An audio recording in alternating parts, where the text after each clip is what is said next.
Health is a wellbeing of all aspects of social, physical, mental, है ना। कोई भी व्यक्ति हेल्दी तब कहा जाता है वो सोशली, मेंटली और फिजिकली फिट होता है। लेकिन उसमें एक एस्पेक्ट क्लास 10th में रिप्रोडक्टिव हेल्थ का टॉपिक लाया गया, जिसमें ये रिप्रोडक्टिव हेल्दी सोसाइटी बनाने की बात करी गई। और रिप्रोडक्टिव हेल्थ में एक एस्पेक्ट जोड़ दिया गया कि वही पर्सन फिट होगा, हेल्दी होगा, रिप्रोडक्टिवली हेल्दी होगा, जो सोशली, फिजिकली, मेंटली और रिप्रोडक्टिवली क्या होगा, फिट होगा। रिप्रोडक्टिव फिटनेस का मतलब होता है रिप्रोडक्टिव के जो रिप्रोडक्शन के जो ऑर्गन्स है, रिप्रोडक्टिव ऑर्गन्स हेल्दी हो और उनका फंक्शनिंग क्या हो, हेल्दी हो। रिप्रोडक्टिव हेल्दी सोसाइटी बनाने का एम आरसीएस प्रोग्राम लेकर के आती है ना। इंडियन गवर्नमेंट भी इसको इनिशिएट कर रहा है, स्कूल्स में सेक्स एजुकेशन के बारे में बताया जा रहा है। उसी का एक मोस्ट एस्पेक्टेड टॉपिक जो कि बहुत कंफ्यूजिंग बच्चों को रहता है,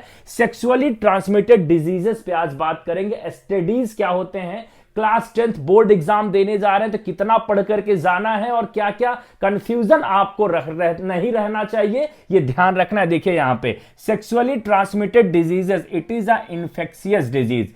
सबसे पहले जो एसटीडीज होते हैं सेक्सुअली ट्रांसमिट होते हैं, रिप्रोडक्टिव ऑर्गन्स में होने वाली ये डिजीजेस हैं, है ना। अनप्रोटेक्टेड सेक्स के द्वारा ट्रांसफर होने वाली ये डिजीजेस हैं। It is a infectious disease, communicable है, यानी एक पर्सन से दूसरे पर्सन को ट्रांसफर हो जाता है और आसानी से ये ट्रांसफर हो जाने के नाते इसको क्या बोलते हैं, one person to another person, communicable है। इन्फेक्शियस क्यों है, क्योंकि यह इन्फेक्शियस एजेंट्स के द्वारा होता है। बैक्टीरिया हो गया, वायरसेस हो गया, कुछ पैरासाइट्स हो गए, इनके द्वारा ये डिजीजेस होते हैं। सेक्सुअली ट्रांसमिटेड डिजीज इनको कहते हैं। It is also known as venereal disease, इसको बोलते हैं, जिसको वीडी शॉर्ट फॉर्म में बोलते हैं, यानी सेक्सुअली ट्रांसमिटेड डिजीजेस। काजेस क्या है इनका, क्यों इनको हम लोग देखिए यहां पे इन्फेक्शियस डिजीज कहते हैं, तो ये बैक्टीरिया के द्वारा होते हैं, वायरसेस के द्वारा होते हैं।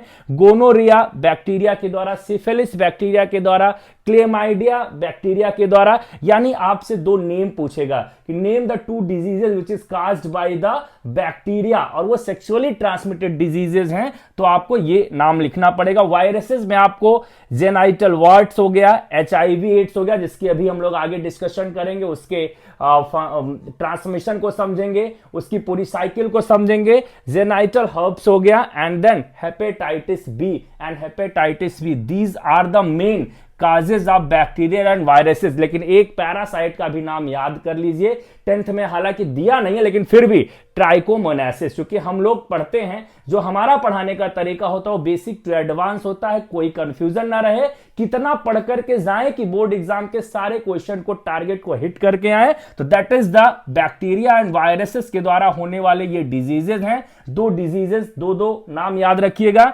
कॉमन सिम्टम्स की बात करें जो स्टडीज के द्वारा होता है, तो burning sensation at the time of urination, urination painful urination होता है। यूरेथ्रल डिस्चार्ज, है ना, वाइटिस लिक्विड, है ना, यूरेथ्रल डिस्चार्ज भी इसका एक कॉमन काजेज है। Source in the genital areas में सोर्स का बनना, एंड देन ईचिंग और स्वेलिंग का होना, है ना, रिप्रोडक्टिव ऑर्गन्स में। तो ये काजेज हैं, कॉमन सिम्टम्स हैं ये। पर्टिकुलर हम लोग 2-3 पढ़ेंगे, गोनोरिया, सिफिलिस, एचआईवी इंपॉर्टेंट है। चलिए एक एक करके इसको आगे पढ़ते हैं।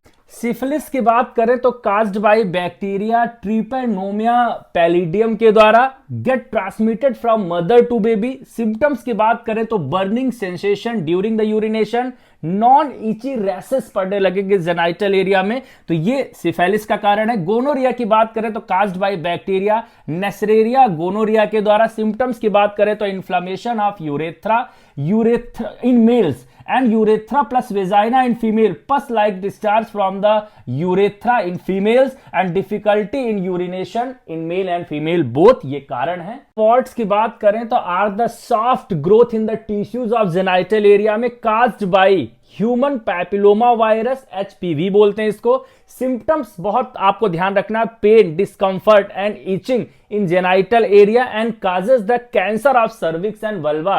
वल्वा क्या होता है, एक्सटर्नल फीमेल जेनाइटल ऑर्गन को वल्वा बोलते हैं, तो कैंसर भी काज कर सकता है। बात करें एड्स की, बहुत इंपॉर्टेंट, सेपरेटली पूछेगा आपसे एड्स।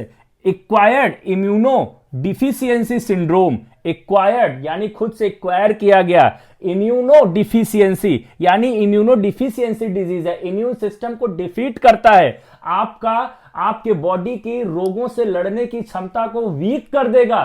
टी लिम्फोसाइट्स पे वर्क करता है और टी सेल्स को ही हेल्पर सेल्स उनको बोलते हैं। आप यहां पे समझिए थोड़ा सा कि जैसे ही हमारे बॉडी के अंदर कोई भी पार्टिकल आता है, कोई भी एक तरीके से फॉरेन एजेंट आता है, तो हमारा इम्यून सिस्टम उसको डिटेक्ट करता है, किसके द्वारा? टी सेल के द्वारा। और टी सेल तुरंत मैसेज करता है किसको? बी सेल को। बी सेल क्या करता है? एंटीबॉडी बनाता है और फिर इस आए हुए पार्टिकल को क्या कर दिया जाएगा?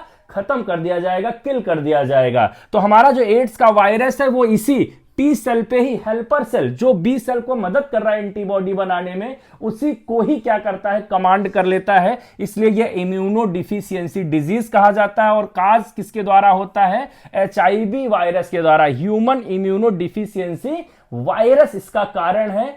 एड्स के ट्रांसमिशन पे क्वेश्चन अगर आपसे पूछा जाता है कैसे स्प्रेड होता है, तो समझ लेते हैं इसको। Sexual contact with a infected person with AIDS, है ना, वो पर्सन जो एड्स से इन्फेक्टेड है, अगर उससे क्या होता है? सेक्सुअल कॉन्टैक्ट होता है, देन ये डिजीज जो है क्या होगा? एड्स का वायरस ट्रांसफर होगा, HIV वायरस, और एड्स होने के चांसेस रहेंगे। Use of AIDS infected needle, यानी अगर किसी पर्सन को इंजेक्शन लगाया गया है और वो पर्सन एड्स से इन्फेक्टेड है और उसी इंजेक्शन का यूज आपके लिए कर दिया गया या किसी भी अननोन पर्सन के लिए कर दिया गया, देन क्या हो सकता है? एड्स ट्रांसफर हो सकता है। ट्रांसफर ऑफ ड्यूरिंग प्रेगनेंसी, ये बहुत इंपॉर्टेंट पॉइंट है। During pregnancy an infected mother, infected अगर मदर इन्फेक्टेड है तो अपने फीटस को भी इन्फेक्टेड कर सकती है। क्यों? क्योंकि प्लेसेंटा के द्वारा नरिशमेंट दिया जाता है, एक्सक्रीशन होता है, बेबी का ग्रोथ होता है। That's why infected mother foetus को ट्रांसफर कर सकता है, किसके द्वारा? प्लेसेंटा के द्वारा। Transfusion of AIDS infected blood, है ना, एड्स इन्फेक्टेड ब्लड अगर किसी पेशेंट को चढ़ा दिया गया, देन एड्स जो है ट्रांसफर हो जाएगा। ये ट्रांसमिशन हुआ। प्रिवेंशन, वैसे तो prevention is better than cure सभी सेक्सुअली ट्रांसमिटेड डिजीजेस के लिए। क्या प्रिवेंशन है? Do not have sexual contact with on AIDS infected person, AIDS infected person से सेक्सुअल कॉन्टैक्ट नहीं। Use of condoms during a sexual intercourse, ये barrier का काम करता है। आपने डिले इन प्रेगनेंसी, है ना, कैसे प्रेगनेंसी को रोकेंगे, ये मेथड आपने पढ़ा है क्लास 10th में ही है। तो use of condoms barrier method में during the sexual intercourse. Before blood transfusion check the blood, blood को चेक करेंगे किसी भी पेशेंट को ब्लड चढ़ाने से पहले। Always use a disposable syringe का यूज करेंगे, यानी एक ही बार सिरिंज को यूज करना है, फिर उसको फेंक देना है फॉर अ इंजेक्शन के लिए। तो ये प्रिवेंशन है। वैसे ओवरऑल एसटीडीज से बचने का, डिजीजेस से बचने का जो बेस्ट तरीका है वो प्रिवेंशन है। बचाव करिए, रोगों से बचे रहिए। Prevention is better than cure. तो ये आपका टॉपिक रहा सेक्सुअली ट्रांसमिटेड डिजीज का। अपने कमेंट हमें जरूर शेयर करिएगा। वीडियो कैसा लगा जरूर बताइएगा। वीडियो को लाइक करने के साथ चैनल को सब्सक्राइब जरूर करिएगा। ऐसी इंफॉर्मेटिव वीडियोस हम लगातार लेकर के आते रहते हैं। बहुत बहुत धन्यवाद। Thank you so much to all of you.